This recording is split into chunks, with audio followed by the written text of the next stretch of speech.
Olá, hoje nós vamos ver o segundo capítulo do livro Sociedade do Cansaço. E o título desse capítulo é Além da Sociedade Disciplinar. Esse capítulo ele vai focar muito na questão da comparação entre as análises do filósofo Michel Foucault sobre a sociedade na época dele e o modo como o Han enxerga a sociedade que nós temos hoje, certo? Então vamos lá, a primeira coisa que o Han vai falar nesse capítulo é que nós não estamos mais naquilo que Foucault chamava de sociedade disciplinar. O que é isso? É uma espécie de organização social, um modelo de organização social, através da qual o poder vai se exercer sobre os indivíduos através de normas, por exemplo, e através de uma vigilância constante. É uma sociedade caracterizada, por exemplo, por presídios, por quartéis, por fábricas, onde você tem aquilo que o Han chama de negativo, certo? Impondo ordens no próprio, ok? Então, é uma sociedade onde você tem ali uma constante pressão sendo exercida sobre o próprio e essa pressão vem de fora, certo? A pressão por ele seguir as regras, a pressão por ele cumprir determinadas metas e assim por diante. Só que, como o Han, como nós já vimos no capítulo anterior, coloca esta pressão como sendo internalizada pelo indivíduo hoje em dia, esse conceito de sociedade disciplinar do Foucault já não dá mais conta de explicar, né? Ele explica ali uma sociedade imunológica, certo? Mas nós não estamos mais vivendo em uma época imunológica. Então nós precisamos de um outro conceito para tentar explicar esse modelo social no qual nós vivemos hoje. E o Han, então, coloca um novo conceito, ele propõe esse novo conceito como sendo a sociedade de desempenho. Se o indivíduo internalizou todas essas cobranças e se cobra de modo excessivo pelo seu próprio sucesso, pelo seu trabalho e assim por diante, então, o que é que caracteriza essa nova sociedade? São, por exemplo, as academias, são os shoppings e assim por diante. Ou seja, é aquilo em que o indivíduo se cobra, certo? Para ver uma suposta melhora em si mesmo. Então, o homem ele vai à academia não porque um outro negativo, portanto, mandou ele ir. Não, ele vai à academia porque ele mesmo está se cobrando, né, excessivamente ali, muitas vezes, com relação à sua força, ao seu aspecto físico, etc. Né? É só a gente olhar esses atletas do fisiculturismo, por exemplo, né, muitos deles chegam até a usar a chamada bomba, né, para terem um desempenho ainda maior, certo? Então tem ali na academia essa questão da cobrança excessiva internalizada. Também no shopping você encontra isso, né? É a cobrança de você ir no shopping e gastar com o que há de melhor, supostamente, certo? Então, é você ir lá no shopping para você comprar roupas de marca, porque a roupa de marca é melhor do que a roupa que você acha em um brechó, por exemplo, certo? Então, esse tipo de local é o que caracteriza essa sociedade de desempenho, ok? E o sujeito que vive nessa sociedade, né, ele não é o que o Foucault chamava de sujeito da obediência, ok? Que é justamente esse sujeito que vive nessa época imunológica e ele é obediente, ele segue as normas, ele segue, né, as instruções que são passadas para ele, as cobranças, ele busca realizar, certo?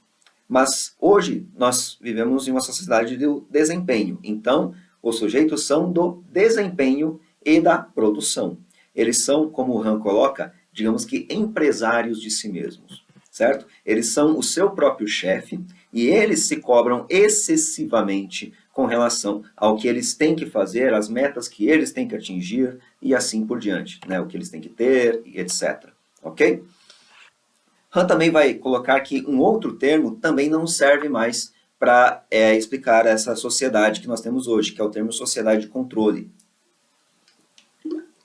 Esse termo não é do Foucault, ele é do filósofo Deleuze, certo? Mas ele tem inspiração ali no Foucault. O que é a sociedade de controle? É uma sociedade onde esse poder se manifesta, digamos assim, de uma forma contínua, difusa, né, sem a necessidade ali de um confinamento, como é o caso do presídio, por exemplo, mas é através de redes, de dados, mecanismos, né, de modulação de comportamento, entre outras coisas. Então, é uma sociedade que busca controlar o indivíduo, né, sem encarcerá-lo, né, sem colocá-lo ali numa prisão, ok? Também, atrelado a isso, nós podemos colocar um outro conceito do Foucault, que é a sociedade de vigilância, por mais que o Han não cite esse conceito, certo? O que é a sociedade de vigilância? Ela é uma sociedade onde você está sendo constantemente monitorado, né? É a sociedade onde você vai, tem câmeras te filmando, né? Tem pessoas ali te vendo. Então, isso faz com que você mesmo, né, digamos que se cobre de seguir as normas, de seguir as leis, não porque você acha isso correto, porque você quer seguir essas normas, essas leis, mas porque você está sendo vigiado, você sente essa sensação de vigilância constante, certo? Mas também não é mais o caso na visão do Han, né? Na visão do Han, tudo isso foi internalizado e é o próprio sujeito que quer, né, se cobrar, ele internalizou essa questão de querer seguir as normas da sociedade, ok? Então, esses conceitos, sociedade de controle, sociedade de vigilância, sociedade disciplinar, eles têm muita negatividade, né? O Han coloca isso. Ou seja, eles mostram modelos da sociedade que partem de um outro, do negativo e não do próprio. Mas se nós estamos numa sociedade onde o que nos adoece é o excesso de positividade, então nós temos agora, né, algo que é internalizado, como nós já vimos anteriormente. Tá? Tem um trecho aqui do Han que eu acho muito interessante, eu vou ler aqui para vocês, onde ele fala o seguinte: a sociedade de desempenho vai se desvinculando cada vez mais da negatividade. Justamente a desregulamentação crescente vai abolindo-a. O poder ilimitado é o verbo modal positivo da sociedade de desempenho. O plural coletivo da afirmação "Yes, we can" expressa precisamente o caráter de positividade da sociedade de desempenho. No lugar de proibição, mandamento ou lei, entram projeto, iniciativa e motivação. Então, olha só, quando ele fala ali num verbo modal, o que ele está querendo dizer? O verbo modal é um verbo auxiliar que vai expressar ali, por exemplo, uma possibilidade ou uma necessidade. Então, quando a gente pega essa frase muito famosa, né, "Yes, we can", ou outra que a gente poderia pegar, "No pain, no gain", né, também é muito famosa, um slogan muito famoso. Quando a gente pega essas frases, o que elas mostram? Elas mostram justamente esse excesso de positividade que o Han estava falando no primeiro capítulo. Não é mais uma questão de você estar sendo cobrado de fora, mas de dentro. Você pensa, sim, eu consigo. Sim, se eu não sentir dor, eu não vou ter nenhum ganho. Então eu tenho que buscar a dor, porque eu tenho que buscar o ganho. Né? Então você tem ali, no lugar de uma lei, de um mandamento, como o Han coloca, uma motivação. Né? Ah, eu preciso fazer isso. Eu tenho que ter sucesso no meu trabalho. Então eu tenho que me motivar a trabalhar cada vez mais, certo? Só qual é o problema disso? O problema disso é que a sociedade de desempenho vai produzir o quê? Somente depressivos e fracassados na visão do Han. A pessoa que se cobra demais, se cobra em excesso no seu trabalho, por exemplo, que tempo que sobra para ela, para sua vida, né, normal, sua vida pessoal? Nada, não sobra nenhum. Muitas vezes ela nem descansa direito. Né? Então, se a gente pega isso lá na cultura da Coreia do Sul, a gente vê que tem muita gente lá que tem depressão, que se sente um fracassado, né? Por mais que trabalhe, não consegue o sucesso que acha que deveria ter alcançado, e assim por diante. Então, isto é o que faz as pessoas adoecerem. ok? Agora eu vou ler um outro trecho aqui do Han para vocês. A mudança de paradigma da sociedade disciplinar para a sociedade de desempenho aponta para a continuidade de um nível. Já habita, naturalmente, no inconsciente social o desejo de maximizar a produção. A partir de determinado ponto da produtividade, a técnica disciplinar ou o esquema negativo da proibição se choca rapidamente com seus limites. Para elevar a produtividade, o paradigma da disciplina é substituído pelo paradigma do desempenho, ou pelo esquema positivo do poder, pois a partir de um determinado nível de produtividade, a negatividade da proibição tem um efeito de bloqueio, impedindo um maior crescimento. A positividade do poder é bem mais eficiente que a negatividade do dever. Então, olha só, essa questão que o Han está colocando aqui desse novo paradigma, né, como um esquema positivo do poder, funciona mais ou menos da seguinte forma. Por que nós tivemos essa transição de tipos de sociedade? Por que da sociedade disciplinar nós passamos para a sociedade de desempenho? Porque o sistema, digamos assim, percebeu o seguinte: olha, mandando as pessoas fazerem, chega um momento em que elas se esgotam, em que elas se revoltam, certo? Com as nossas ordens. Então, se nós começarmos, né, através ali da cultura, como por exemplo por filmes, a buscar colocar no imaginário popular a ideia de que todas estas normas, quando internalizadas, fazem bem e levam ao sucesso, nós vamos ter uma produtividade muito maior. Nós vamos ter ali um desempenho muito maior das pessoas. Por quê? Porque uma coisa é, por exemplo, o professor mandar você ler uma coisa, né? E você não tem interesse naquilo. Então, você não lê, certo? Ou, se você lê mal, né? Você vai lá, dá uma lida no texto que o professor passou, mas aquilo você não tem uma motivação, você está fazendo mais por um senso de obrigação. O professor mandou eu estudar isso aqui, eu tenho que estudar isso aqui. Eu não quero saber disso, mas eu tenho que estudar. Agora, se você, ao contrário, internaliza essa cobrança, né, não é o professor que tem que mandar você ler. Não.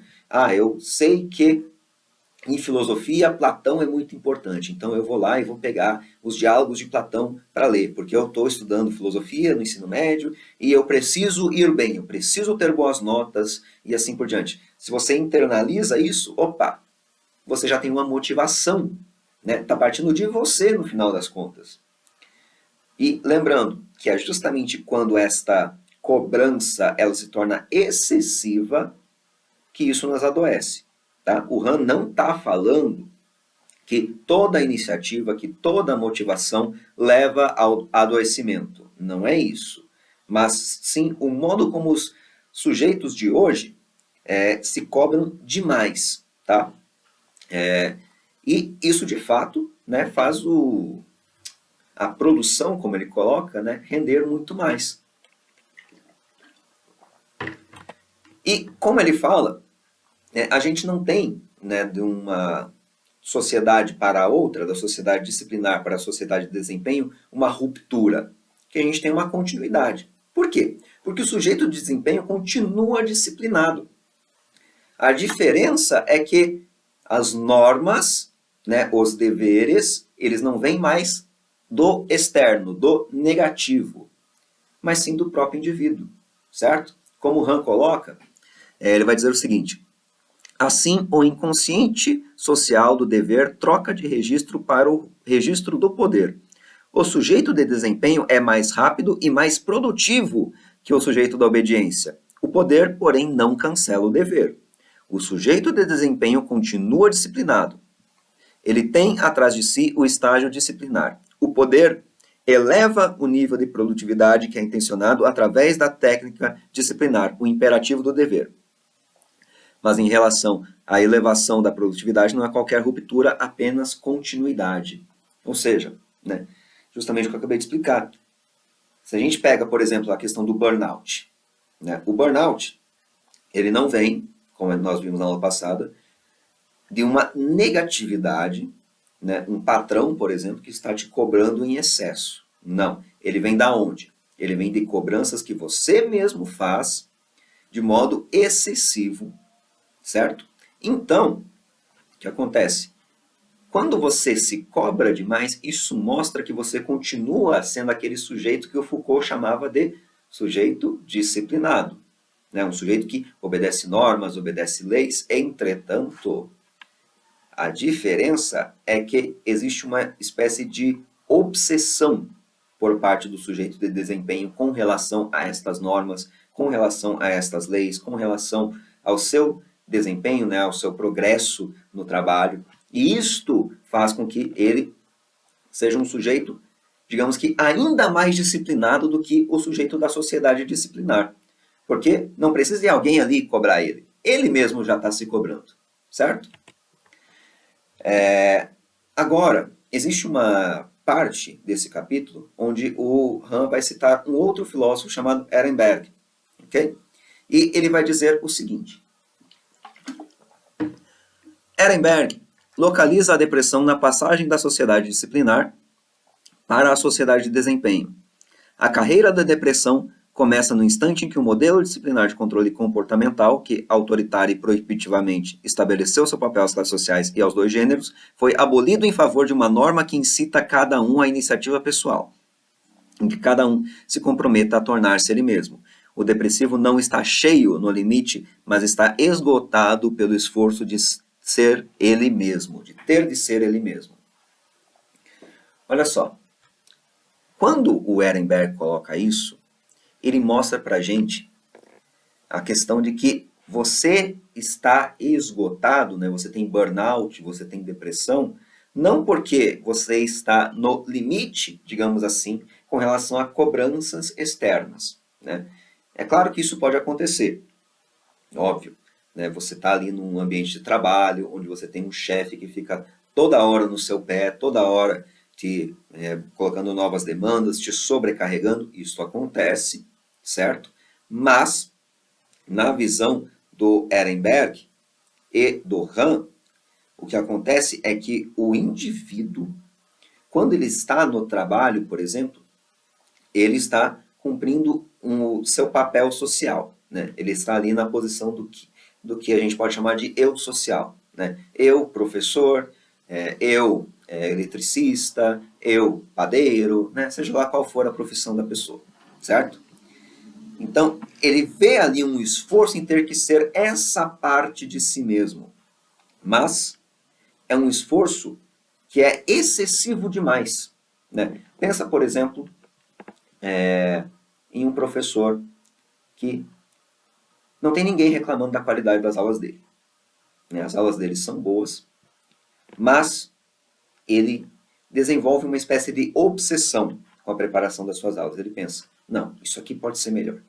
E ele vai lá e está sempre tentando dar um jeito de melhorar, se cobrando excessivamente. Ele trabalha em casa, ele não sai, né? Ele está obcecado ali pelos estudos, né? Para conseguir dar as melhores aulas possíveis. Qual o problema desse professor? O problema é que ele está sendo tanto esse professor que ele esquece de ser o restante que ele é. Ele é amigo de alguém, ele é namorado de alguém, ele é parente de alguém, né? Então ele pega esse eu social, coloca ali como sendo o centro da sua vida, e isto faz com que ele se cobre demais, sendo que não tem ninguém reclamando ali das qualidades das aulas dele, das qualidades dos deveres que ele passa, e assim por diante, das provas, enfim. Então, é justamente esse esgotamento de ser esta parte dele mesmo que leva ele, né, a entrar em depressão, a entrar em burnout, etc. E o Ehrenberg, ele vai colocar ali, né, a depressão a partir da perspectiva da economia do si mesmo. O que é isso? Essa tal economia do si mesmo é uma expressão que é influenciada pelo Foucault, né, o filósofo lá da sociedade disciplinar que a gente falou no início dessa aula, onde nós vemos ali um sujeito que é responsável pela sua própria gestão. pelo seu próprio desempenho, pelo seu próprio sucesso, certo? Então, é justamente através dessa economia do si mesmo, onde o eu coloca-se tanto como subordinado como chefe, que nós podemos entender o burnout, que nós podemos entender ali a depressão e assim por diante. Tá? Entretanto, o Ehrenberg comete um erro na visão do Han. Vamos ler qual erro é esse. Mas pertence também à depressão precisamente a carência de vínculos, característica para a crescente fragmentação e atomização do social. Esse aspecto da depressão não aparece na análise de Ehrenberg. Ele passa por alto também a violência sistêmica inerente à sociedade de desempenho, que produz infartos psíquicos. O que causa a depressão do esgotamento não é o imperativo de obedecer apenas a si mesmo, mas a pressão de desempenho. Visto a partir daqui, a síndrome de burnout não expressa o si mesmo esgotado, mas antes a alma consumida. Né? Então, olha só, essa alma consumida é justamente o que eu acabei de falar, do colocar esse papel social do seu trabalho como sendo ali o centro da sua vida e tudo, digamos assim, que você faz é voltado para isso, certo? Mas é claro que a depressão, o burnout, etc., não ocorrem somente por isso. Nós temos também a chamada carência de vínculos. O que é essa carência de vínculos? Imagina, essa pessoa é uma pessoa que trabalha em uma empresa, sei lá, no mercado de ações, por exemplo. Essa pessoa está obcecada ali pelo seu desempenho, ok? Então, o que ela faz? Ela chega na empresa cedo, ela vai direto para o computador, fica ali trabalhando, não fala com ninguém, não faz nada, né? Ela tira um intervalo pequeno para almoçar, às vezes não, volta para o trabalho, se saiu do trabalho, fica ali, não fala com ninguém, só trabalha, só trabalha, só trabalha, só trabalha. O que acontece? Ela se sente isolada naquele meio.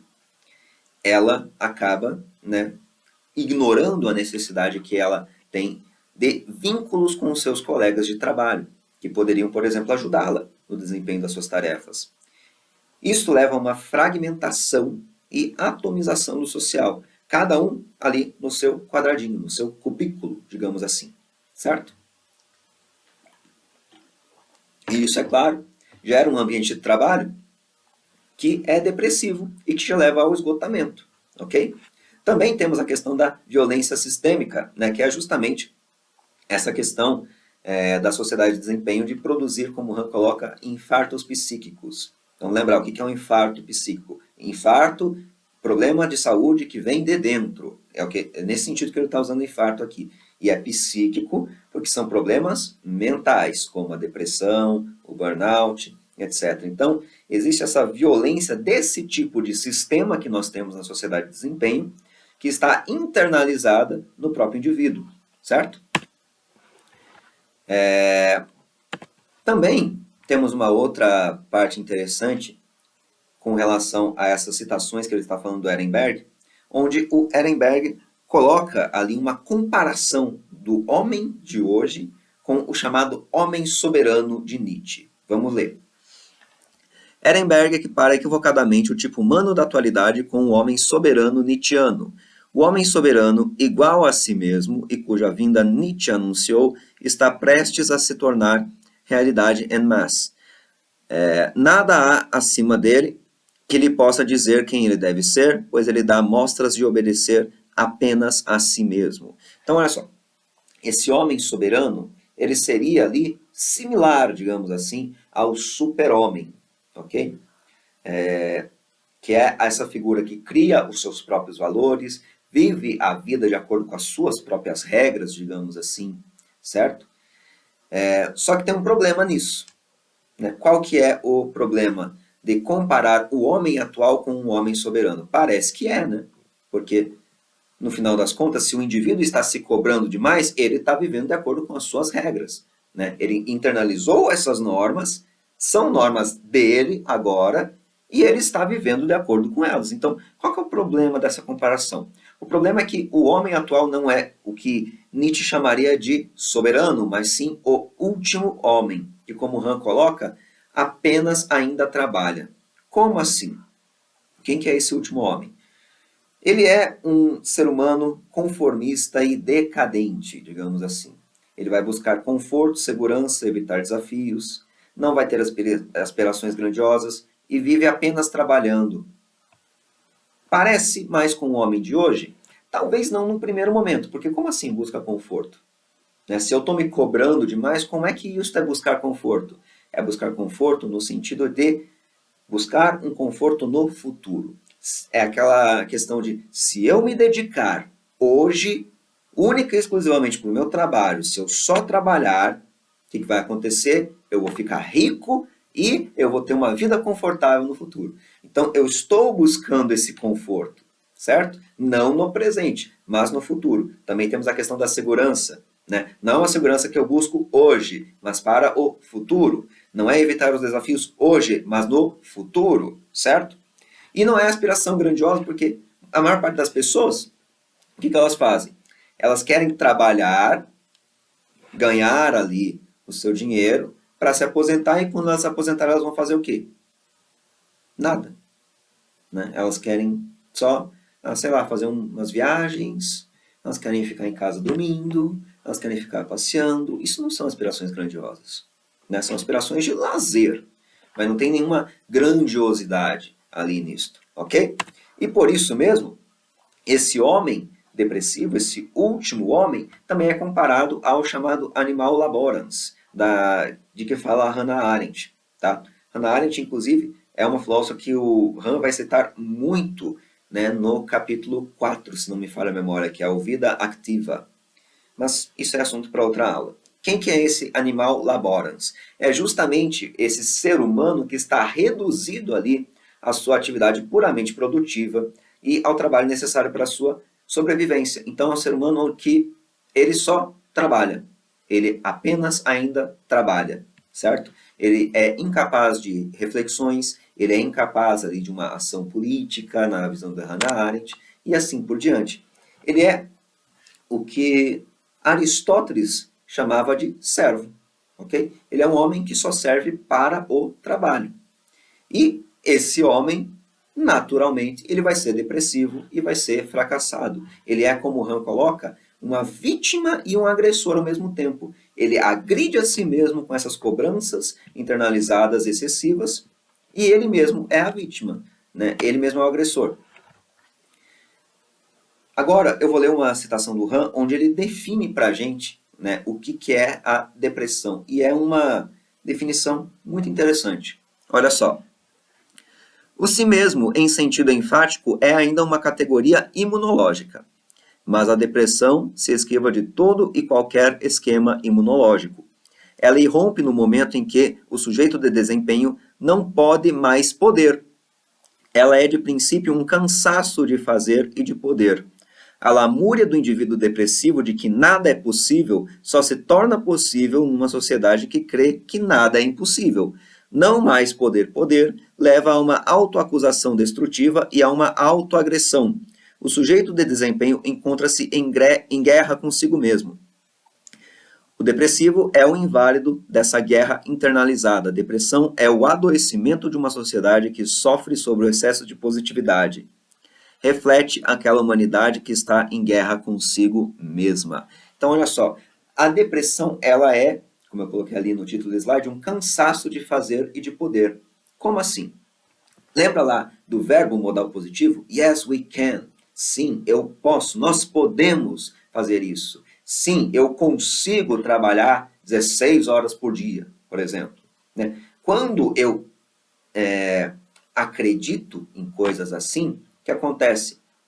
Eu não consigo realizá-las, na maior parte das vezes. Ninguém consegue. Né?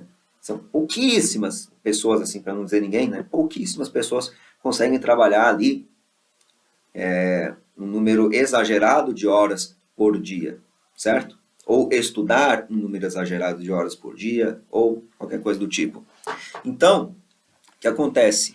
Justamente por pensar que é possível fazer essas coisas, justamente por pensar que eu consigo fazer essas coisas, eu adquiro um cansaço enorme que me consome. Né? Eu adquiro ali um cansaço de fazer, um cansaço de poder. É só numa sociedade que acredita que nada é impossível, que sim, você pode dedicar a sua vida inteira só trabalhando. Sim, você pode só estudar e não ter vida social nenhuma para você tirar as melhores notas possíveis, né? Só numa sociedade assim é que as pessoas podem ser depressivas na visão do Han, que elas podem ter burnout, certo? Uma outra questão importante que o Han coloca no finalzinho desse capítulo, e aqui é o último ponto que a gente vai abordar nessa aula, certo? É a questão da liberdade coercitiva. Resumidamente, o que acontece? A liberdade em si mesma, a liberdade verdadeira para o Han, ela está atrelada a um esquema imunológico. Desculpem. É a liberdade com relação ao outro, ao negativo, certo? Então, o outro me coloca uma ordem e eu tenho a liberdade de fazer ou não fazer. Claro que, se eu não fizer, eu vou ter ali, né, certas consequências, se esse outro for um chefe, por exemplo, ok?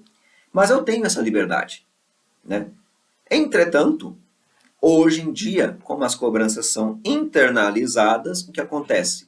Nós temos o que o Han chama de uma liberdade coercitiva. Eu me sinto mais livre porque eu estou obedecendo quem? A mim mesmo. Só que é o seguinte, se eu estou obedecendo a mim mesmo, eu estou me cobrando excessivamente, o que acontece? Eu não me coloco a possibilidade de recusar aquilo que eu mesmo estou me colocando. Então, esta suposta liberdade, ela me obriga, na verdade, a não ter escolha, a buscar cada vez mais maximizar ali o meu desempenho no trabalho, nos estudos ou no que for, certo? Então, nisto, nós temos uma liberdade paradoxal que vai se transformar em quê? Em pura violência contra o próprio. O próprio é violento contra si mesmo nesse sentido. Olha só, o Han vai dizer o seguinte: o excesso de trabalho e desempenho agudiza-se numa autoexploração. Essa é mais eficiente que uma exploração do outro, pois caminha de mãos dadas com o sentimento de liberdade. O explorador é ao mesmo tempo explorado. Agressor e vítima não podem mais ser distinguidos. Essa autorreferencialidade gera uma liberdade paradoxal que, em virtude das estruturas coercitivas que lhes são inerentes, se transforma em violência. Os adoecimentos psíquicos da sociedade de desempenho são precisamente as manifestações patológicas dessa liberdade paradoxal. Ou seja, é justamente porque eu me sinto mais livre que, paradoxalmente, eu não estou mais livre nessa sociedade. Eu me sinto mais livre porque quem que eu tenho que obedecer? Ah, é eu mesmo. Não tem um chefe me cobrando. Meus pais não estão cobrando um desempenho maior dos meus estudos. Só eu que estou me cobrando. Então, eu estou mais livre. Mas, ao mesmo tempo, eu não me dou escolha de desobedecer a mim mesmo. Certo? Porque eu coloco como uma obrigação para mim mesmo dedicar-me demais ao trabalho, dedicar-me demais aos estudos ou o que for. Certo? E, no final das contas, isso é pura violência contra si mesmo. Por hoje, nós ficamos por aqui, certo? Mais tarde, eu vou postar também, junto com essa aula, um novo exercício para vocês, ok? Para vocês testarem seus conhecimentos com relação a essa aula. O slide também vai ser disponibilizado. E é isso. Até a próxima aula.